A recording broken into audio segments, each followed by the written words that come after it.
এদিকে মোস্তাফিজুর রহমান ইস্যুতে আজও আলোচনা চলছে ক্রিকেট দুনিয়ায়। কেউ করছেন সমালোচনাও, কারো আবার অবস্থান ভারতীয় বোর্ডের পক্ষে। তবে ভারত থেকে বাংলাদেশের বিশ্বকাপ ম্যাচ সরিয়ে নেওয়ার আলোচনা উড়িয়ে দিয়েছেন ভারতীয় বোর্ড কর্তা। টি-20 বিশ্বকাপ মাঠে গড়াতে বাকি প্রায় এক মাস।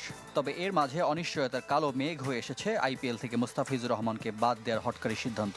দুদেশের ক্রিকেট সম্পর্ক পৌঁছেছে ইতিহাসের তলানিতে।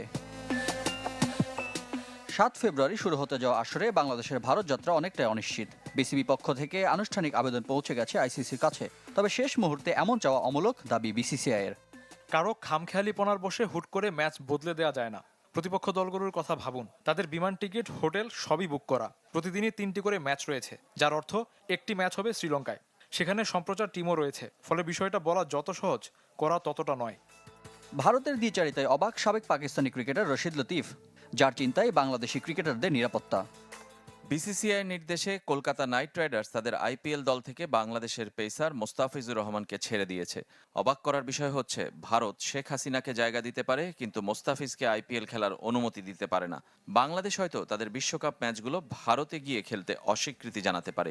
যদিও আনুষ্ঠানিক মন্তব্য আসবে আইসিসির পক্ষ থেকে, যার দায়িত্বে ভারতীয় রাজনৈতিক অমিত শাহ পুত্র জয় শাহ। রিফাত হোসেন, চ্যানেল 24।